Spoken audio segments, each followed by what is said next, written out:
Sócrates, entre mito y leyenda. Continuación. Un ensayo de Roberto Quirós.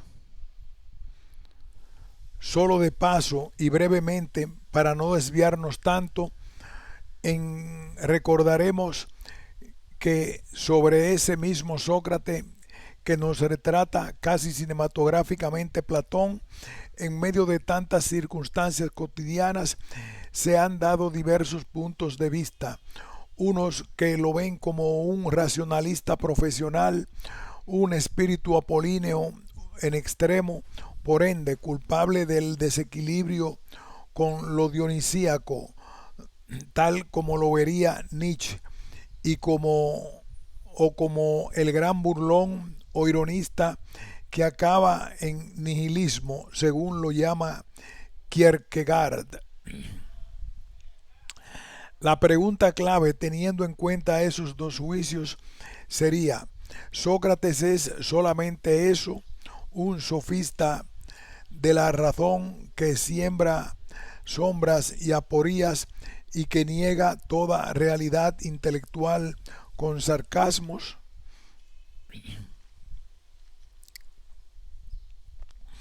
Creemos que la racionalidad apuntada por Nietzsche y el sentido irónico señalado por Kierkegaard solo son partes de un método antropológico más de fondo, de un ejercicio para toda la vida, de una olimpiada mental cuyo propósito no es otra cosa que competir consigo mismo en la liberación de las ideologías, los discursos, los dogmas, los decires, los prejuicios que se han hecho parte de nuestra personalidad sin más.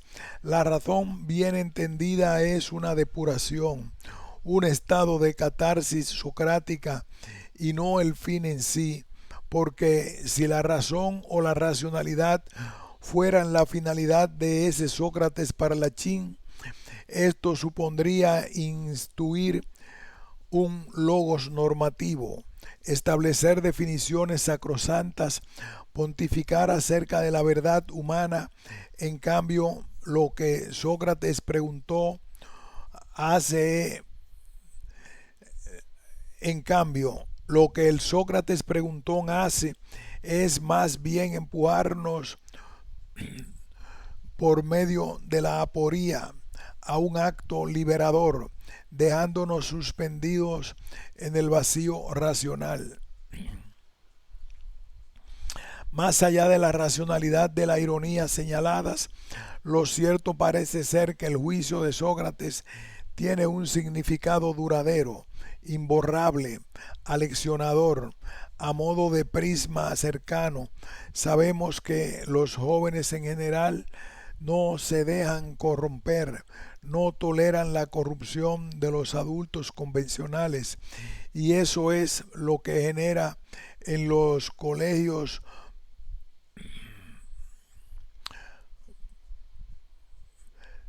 eso es lo que genera en los colegios del mundo tanta incomprensión y rivalidad ante profesores y guías de la educación, pues los jóvenes son quienes no temen decir o hacer lo que quieren. Sabemos que el joven por naturaleza es un irreverente, disidente, un rebelde ante todo lo establecido, un encarador a la orden del momento, y por eso resulta curiosamente sintomático que se dijera de Sócrates que precisamente corrompía el espíritu de la juventud ateniense. Por cierto, sí que era una figura difícil que hacía preguntas complicadas. Era un hombre que atendía las demandas de su intelecto sin que le importara dónde le llevaran. Para él, la opinión popular era siempre sospechosa, al igual que el sentido común. Supo ser un maestro inflexible consigo mismo y con sus alumnos, los ciudadanos de Atenas. Y por eso el ominoso juicio contra él resultaba por tanto predecible que no fuese bien recibido el que un desconocido cualquiera apareciera en la ciudad griega y comenzara a criticar e interrogar a todo el mundo, y peor aún, que pusiera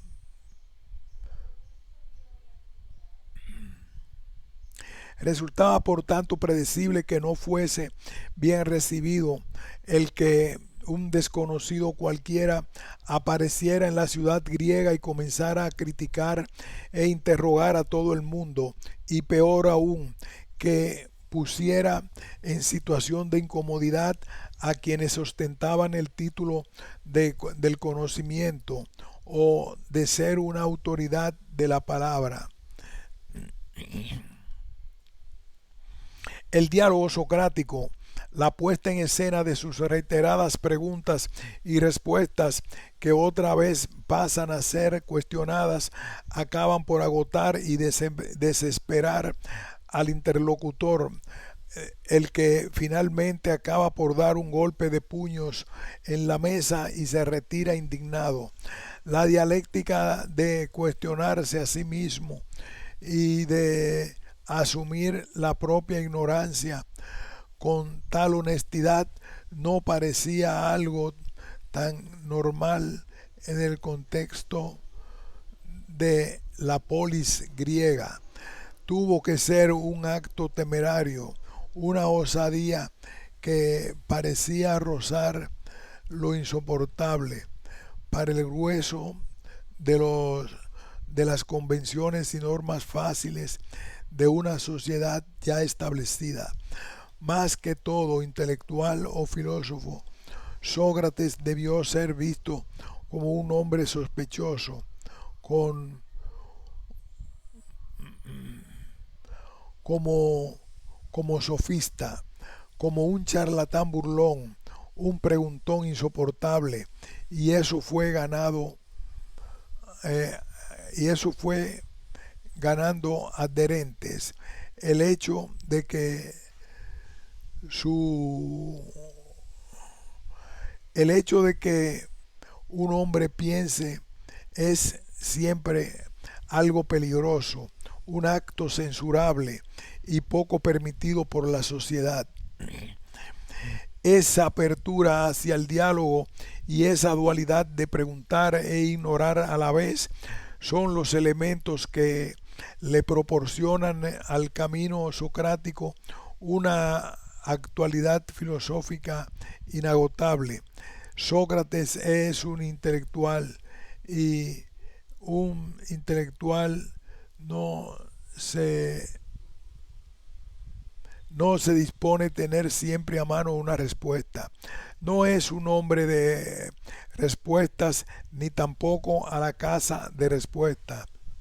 Su lema no podría ser como el de otros sabios: dadme una buena pregunta y os daré una muy buena respuesta. Con Sócrates lo que está en juego es el vértigo existencial de lo asombroso de preguntar, esa sabiduría antropológica de una conciencia que se interroga, en donde su elemento originario es la pregunta misma. Una conciencia interrogada comienza a hacer un diálogo o conversación con uno mismo, una toma de conciencia legítima, una internalización de lo vivido en lucidez. En el banquete, Alcibíades nos da un vivo testimonio de su encuentro con Sócrates. Sus palabras, dice, se asemejan a la música de Marcías, y quien las oye queda asombrado y cae en éxtasis, y su corazón palpita y derrama lágrimas, pues ¿Puede ser este el efecto provocado por un racionalista, un burlón o irónico? Sin embargo, ese encanto que el curso de la dialéctica ejerce sobre el interlocutor estalla en una indagación, en la sensación de vergüenza, en una pasión extrema, cuando uno siente que no puede vivir ya en un estado tal que no merece la pena, cuando se da esa toma de conciencia de la propia indignidad. Ese es el límite hacia el cual apunta el ropaje intelectual socrático, y no ver toda la realidad solamente por medio del ojo racional. Un hombre existencialmente marcado por la aporía socrática está obligado a aceptar que descuida su ser y que muchas veces en su vida acierta violentamente. Un hombre existencialmente marcado por la aporía socrática está obligado a aceptar que descuida su ser y que muchas veces en su vida cierra violentamente sus oídos para huir, para dejar de cuestionarse a sí mismo, para mantener su caparazón endurecida. El logos socrático ahuyenta, provoca la huida. Ese el espanto,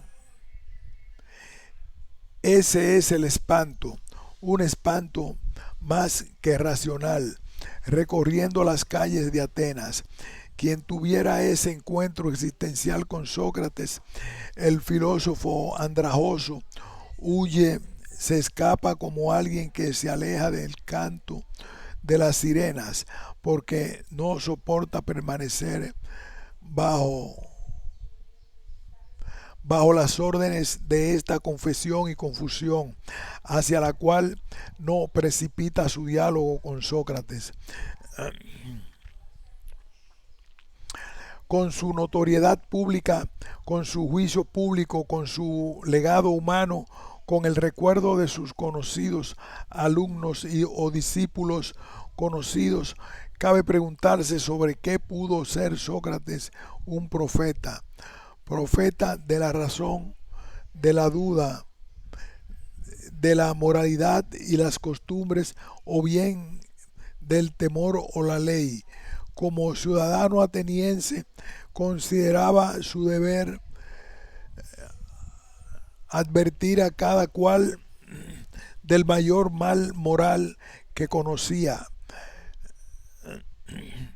y que no era otro que el creer saber algo sobre lo moral sin saberlo en realidad. Por eso, por esa razón preguntaba a todo el mundo en el mercado y en los gimnasios, y a todos alcanzaba por momentos al menos la fuerza viva de la conciencia personal, de la exigencia personal que ponía en movimiento estas preguntas obsesionantes. Asimismo apuntan las palabras de Mondolfo, en el sentido de que la autoconciencia de la ignorancia provoca una purificación, es una liberación de los potenciales humanos.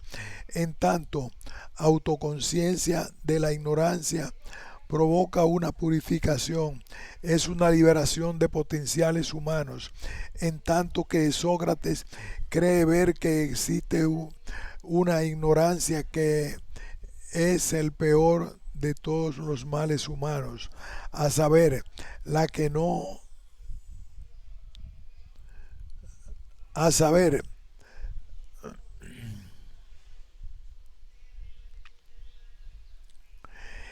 en tanto que Sócrates cree ver que existe una ignorancia que es el peor de los males humanos, a saber, la que no sabe y cree saber, pues origina todos los errores que cometemos con nuestra inteligencia, según lo expresa el diálogo sofista. Al lado de esas interpretaciones racionalistas de un Sócrates hijo de la razón, se manifiestan con vigor otras dos que nada más mencionaremos, la de Sócrates, la de un Sócrates moralista y humanista, la de un héroe de la ética, un paladín,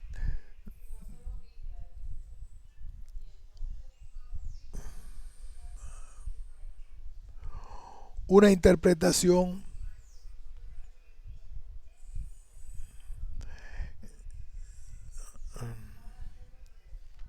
Al lado de esas interpretaciones racionalistas de un Sócrates hijo de la razón, se manifiestan con vigor otras dos que nada más mencionamos, la de un Sócrates moralista y humanista, la de un héroe de la ética, un paladín del deber personal, Mayer, Sempref, Stenzel, Banfi, y otra visión más religiosa de la figura socrática, una preparación para la muerte, una especie de ascetismo filosófico.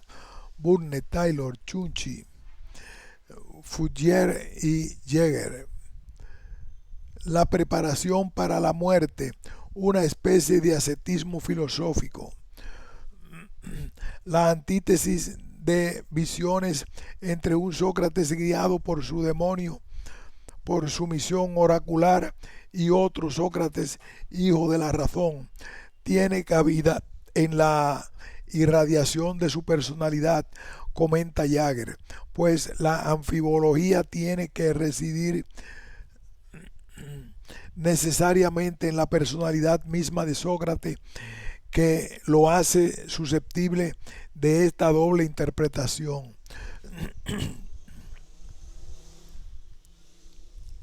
Como telón de fondo a lo que se ha pretendido mostrar, oigamos las palabras elogiosas de Alcibíades, que Alcibíades dirige en presencia de su maestro, refiriéndose a Sócrates.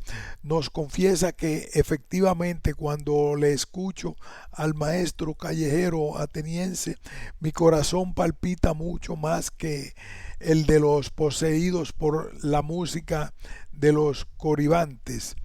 Las lágrimas se me caen por culpa de sus palabras y veo que también a otros muchos les ocurre lo mismo. En cambio, al oír a Pericles y a otros buenos oradores, si bien pensaba que hablaban elocuentemente, no me, no me ocurría, sin embargo, nada semejante. Si se alborotaba mi alma, si se irritaba su alma en la idea de que vivía como esclavo, mientras que por culpa de este Marcías aquí presente, muchas veces me he encontrado precisamente en un estado tal que me parecería que no valía la pena vivir en las condiciones en que estoy. Entonces, la emoción experimentada por Alcibíades antes el discurso político en que agora o antes de la habilidad retórica como formas de palabra social son menos totalizadoras que el efecto ocasionado por la palabra socrática de ese que era lanzada al viento y dejada al gusto de los interesados en recogerla. De tal forma no sabían sus discípulos, entre ellos Alcibíades, de que las fronteras del logos socrático abarcaban al ser humano como tal, y de ahí su encanto y su fuerza daimónica. A modo de conclusión, entre penumbras, sabemos que Sócrates no tuvo maestros privilegiados que lo iniciaran en la línea del pensamiento muy definida desde donde pudiera hacer escuela o proselitismo filosófico. Con estupor oímos que un buen día decide aceptar la tarea que el propio dios Apolo, quien pasaría por ser una especie de su primer maestro, le señaló premonitoriamente: así es como pasamos de un misterioso oráculo a un imperativo vital. El Dios es quien me ordena vivir filosofando, examinándome a mí mismo como a los demás. Con semejante mandato,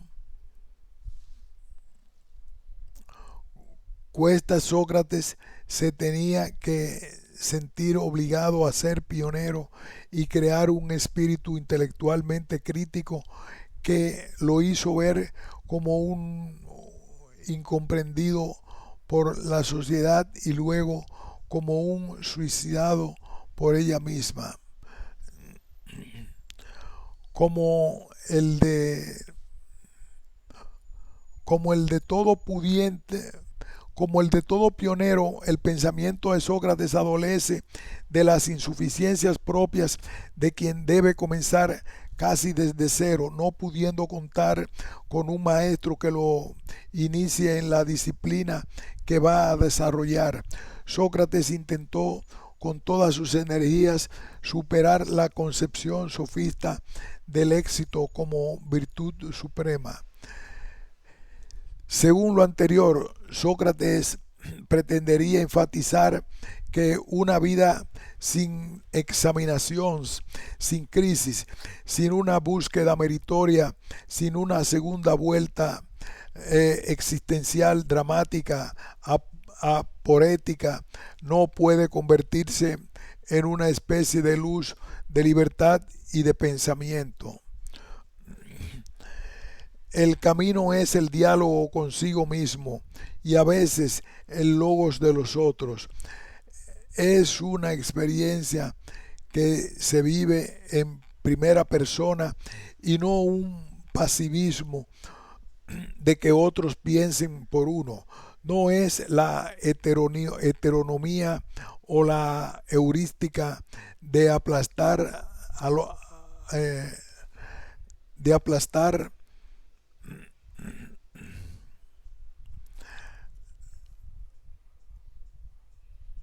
al interlocutor con un argumento más fuerte, más asesino, sino una autonomía de dialogar uno mismo en presencia del otro, en presencia del ignorante que busca saber y ser parte de ese mismo proceso mayéutico, y por tanto resulta muy arriesgado e incluso temerario sostener que Sócrates tuviese alguna intención de actuar como político o sofista, solapado en la escena intelectual de ese entonces, sino que, por el contrario, sentía que podía cumplir con su parte, con solo debatir con los individuos uno por uno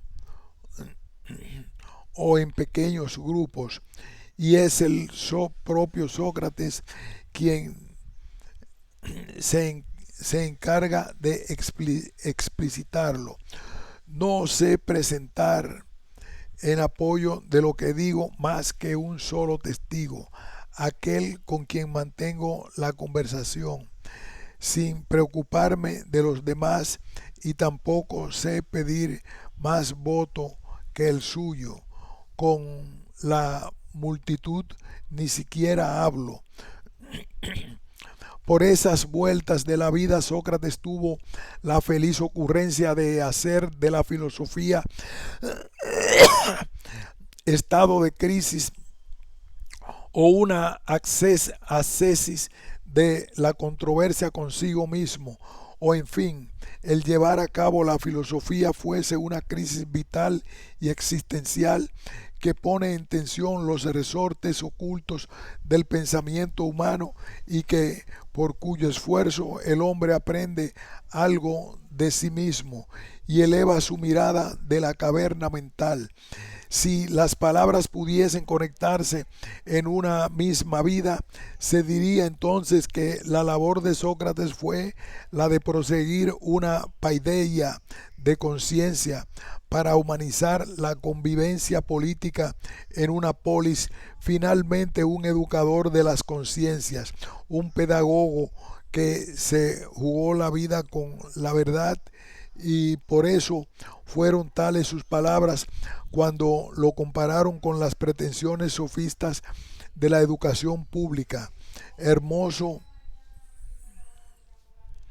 hermoso que alguien sea capaz de educar hombres, y con justa razón uno se pregunta, ¿quién puede ser experto en educar a los hombres? Un hombre, un hombre no, sí un Dios. La palabra, el diálogo socrático es el diálogo socrático es una justa medida de invitación y no una humillación, y es lo que marca la vida y el acto filosófico fundante de un tal Sócrates que aún recorre las callejuelas de nuestro pensamiento. Oigamos lo que nos dice ese cansado caminante y maestro de la palabra. Tal vez no sea demasiado tarde. Fin de este ensayo.